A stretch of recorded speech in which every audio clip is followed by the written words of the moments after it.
Hola, muy buenas. La semana pasada la sección internacional de los medios de comunicación venía marcada por lo que estaba ocurriendo en la frontera de tres países de la Unión Europea, Lituania, Letonia y Polonia, con Bielorrusia. Miles y miles de personas migrantes en busca de asilo y refugio, escoltados hasta la frontera por militares precisamente de Bielorrusia.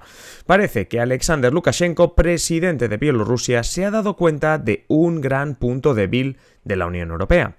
Hoy en Simple Política, el gran punto débil de la Unión Europea. ¡Comenzamos!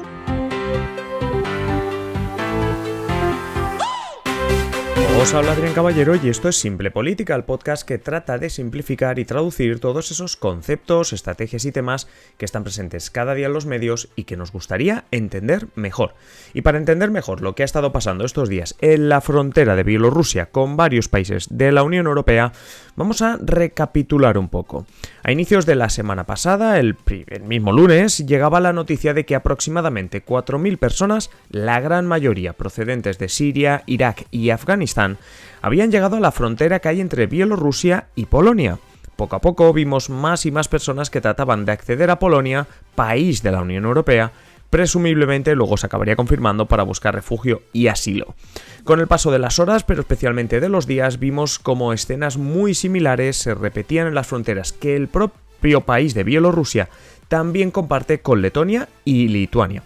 Claro, cuando eso pasa en las diferentes fronteras, ya sabes que no es un hecho aislado, que aquí está pasando algo.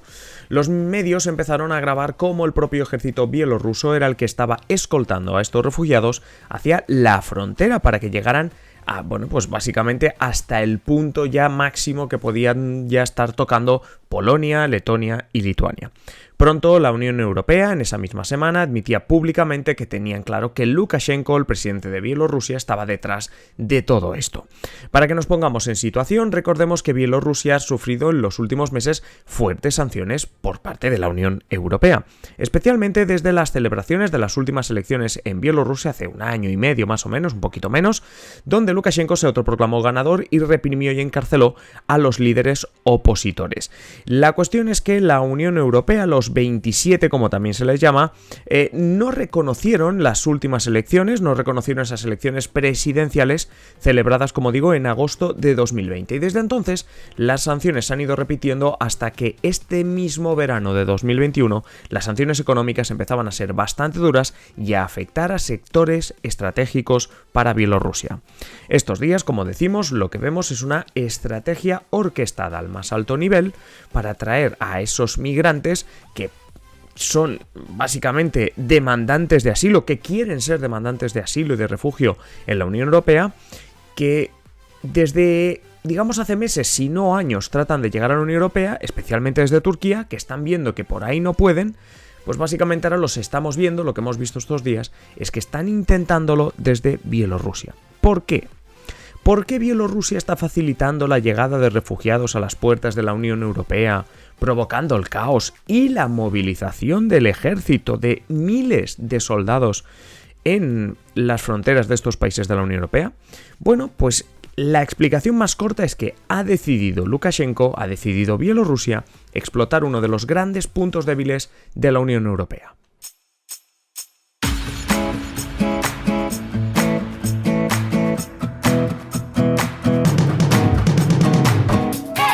Veamos, nos vamos a situar en el año 2015, la llamada crisis de refugiados. Hasta más de 1 millón de personas llegaron procedentes de Siria por la guerra, que en ese momento estaba en un punto álgido, pero también Irak, Afganistán y otras regiones hasta las puertas de la Unión Europea en busca de asilo.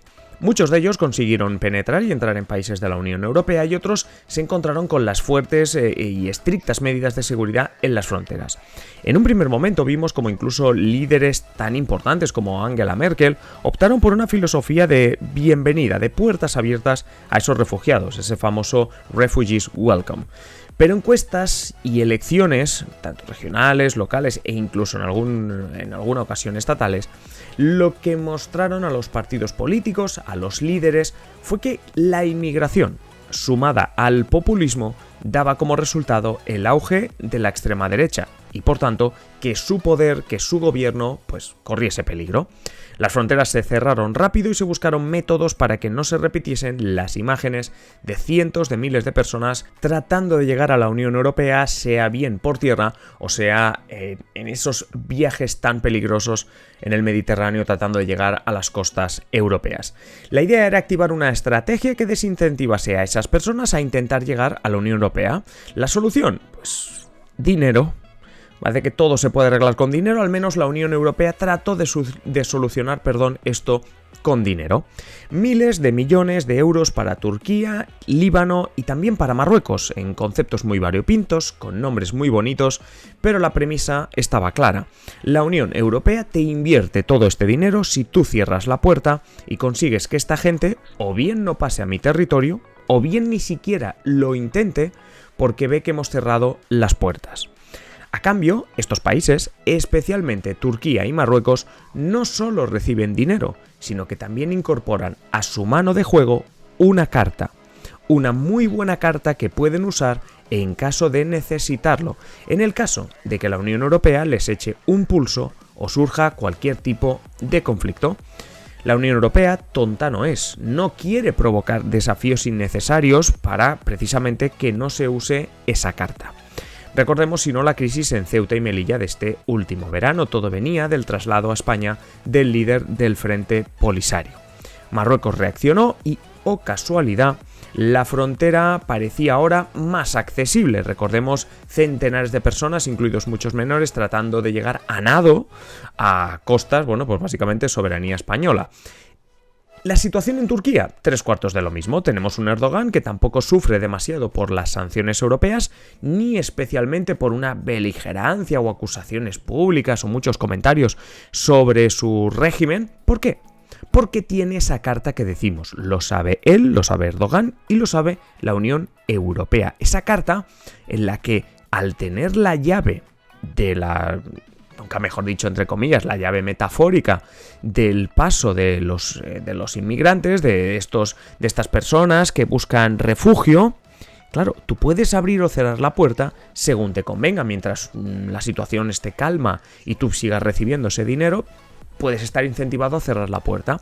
En el momento en que sabes que hay algún tipo de desafío, algún tipo de declaración, algún tipo de dificultad en las relaciones diplomáticas con la Unión Europea, tienes esa carta que es la llave de esa puerta que se puede abrir o se puede cerrar. En principio, Bielorrusia no cuenta con esa carta, no es zona de tránsito, no es zona de paso para los potenciales refugiados, pero lo que han destacado los medios estos días es como desde Bielorrusia se ha hecho algo así como una llamada a todos aquellos que saben que pasar por Turquía ahora mismo es muy difícil, pero que pueden llegar hasta Bielorrusia y que desde ahí, en el imaginario colectivo de esos migrantes, todo iba a ser más fácil.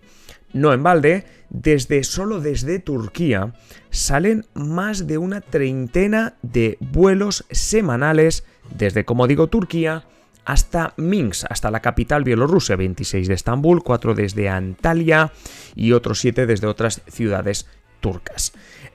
Obviamente desde otros países, precisamente países en los que los migrantes estaban saliendo para llegar hasta Turquía, como Irak, Siria, Líbano. Existen también rutas comerciales, existen también rutas aéreas que conectan esos países con Minsk. Por tanto, que esa llamada podía surtir efecto porque realmente hay conexiones para poder llegar hasta Bielorrusia. Desde Europa, desde el resto de Europa, las acusaciones contra Lukashenko son las de estar jugando con la vida, cuando no con las esperanzas de miles de personas, que en realidad a lo que están yendo a las fronteras es a enfrentarse con policías y militares, porque, ojo a esto, no tampoco seamos naif, por mucho que digan desde la Unión Europea que Lukashenko está jugando con la vida de esas personas, la Unión Europea no está abriendo las fronteras para que pasen y que puedan dejar atrás Bielorrusia y los mensajes que se lancen desde Bielorrusia o incluso el estar, digámoslo así, encerrados entre la frontera y los militares bielorrusios. No es que se esté optando por eso, sino más bien, no sé si todo lo contrario, es decir, todo lo contrario. Pero, por ejemplo, Polonia ha desplegado 15.000 en los últimos días, 15.000 soldados en la frontera, es decir, en la frontera que da con Bielorrusia, y a los intentos, especialmente por las noches, que ha habido de, bueno, pues básicamente decenas, en algún caso centenares, de personas que han intentado cruzar la frontera y llegar hasta suelo de la Unión Europea, lo que se ha hecho es reprimirlo más bien con la fuerza. Si nos preguntamos qué están haciendo también otros países de la Unión Europea, hablaremos también de esa, por un lado, la misma respuesta que Polonia, es decir, Lituania y Letonia están haciendo la misma respuesta que Polonia.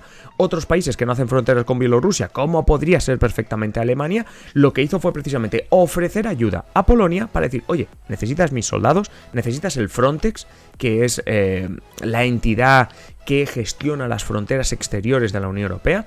Polonia es verdad que en un primer momento rechazó esa ayuda, pero bueno, desplegó a 12.000 soldados. Por su parte, la OTAN también ha respondido a lo que ellos consideran un chantaje migratorio por parte de Alexander Lukashenko. Es decir, que las respuestas, digamos que no han sido precisamente pensando en vamos a dejar entrar a las personas que están llegando a la frontera. Es más, la Unión Europea, más allá de movilizar al Frontex, de ofrecer ayuda a Polonia, pero básicamente para poner más soldados, ha anunciado nuevas sanciones a Bielorrusia por esa presión migratoria que había sobre Polonia y también Letonia y Lituania. Y por supuesto, lo que se ha hecho es básicamente, digámoslo así, activar tanto a la OTAN, como digo, como a los países de la Unión Europea para que presionen para que esta crisis migratoria se solvente lo antes posible. Bueno, ¿qué dicen desde Bielorrusia? Alexander Lukashenko, obviamente no lo veremos en una rueda de prensa diciendo sí, yo he enviado a esta gente allí, no, pero lo que insinúa es que realmente este problema es de la Unión Europea. ¿Por qué? Porque es como, oye, tienes gente intentando entrar en tu frontera, no, claro. Evidentemente se salta toda la parte en la que los militares bielorrusos están acompañando a esa gente hasta la frontera.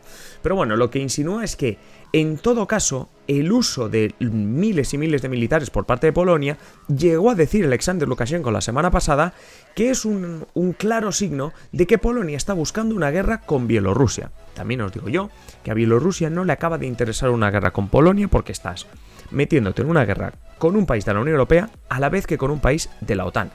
¿Qué pasa? Que Alexander Lukashenko lo que confía sobre todo es en el apoyo, digámoslo así, en la amistad que tiene con Rusia, con la Rusia de Vladimir Putin. Ahora bien, claro, una de las claves será eso, ¿no? El apoyo de Rusia a Bielorrusia. Si no, quizá no te atreves a hacer lo que ha hecho Lukashenko.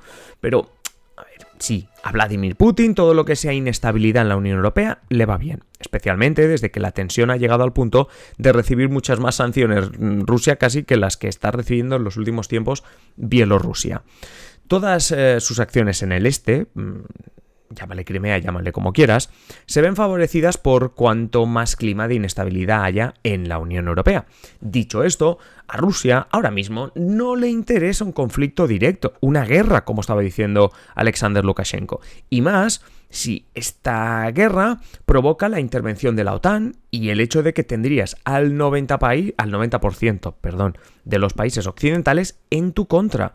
Es decir, nos iría mal a todos meternos en una guerra con Rusia, sí, pero como podemos imaginar, también le iría bastante mal a Vladimir Putin, y si es él el que tiene el control sobre si se entra o no, pues seguramente rebajará la tensión. Por el hecho de saber que tienes de tu lado a Putin, también ayuda a lanzar órdagos, a jugar esas cartas. Son las estrategias que ha seguido Lukashenko. Pero vamos a ver también a nivel interno, esto no a nivel externo, pero a nivel de llamadita o WhatsApp, que llega a decirle Putin a Lukashenko para, digamos, frenar un poquito esa escalada. Por cierto, en respuesta a esto, tampoco se ha quedado corto Josep Borrell, jefe de la diplomacia europea, diciendo que Europa está en peligro, que los europeos no somos conscientes y, sobre todo, apostando porque la Unión Europea tenga una fuerza militar de reacción rápida antes de 2025 para responder a lo que ha llamado ataques híbridos, y define ataque híbrido como el que ha sufrido Polonia por parte de Bielorrusia. Y termino con esto. ¿Por qué? Porque el jueves, estaros atentos, en el episodio del jueves os explicamos más precisamente sobre qué son esto de los ataques híbridos. Pero ahora os dejo con el misterio, os dejo hasta el jueves.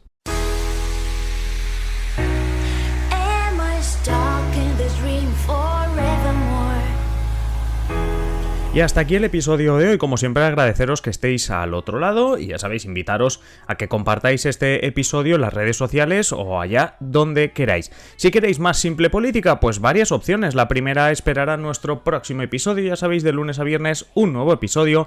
La segunda opción, pues que estéis atentos a nuestra página web simplepolitica.com o a nuestro Twitter @simple_política.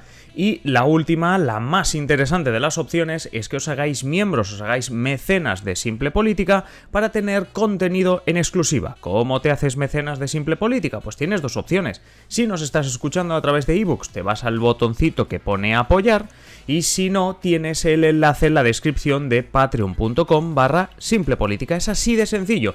Te haces mecenas y disfrutas de un montón de contenido en exclusiva, no solo el que vendrá a partir de ahora, sino todo aquel que ya hemos publicado. Y nada más, simplemente deciros que paséis un feliz día y aquí estaremos en el próximo episodio. Un saludo.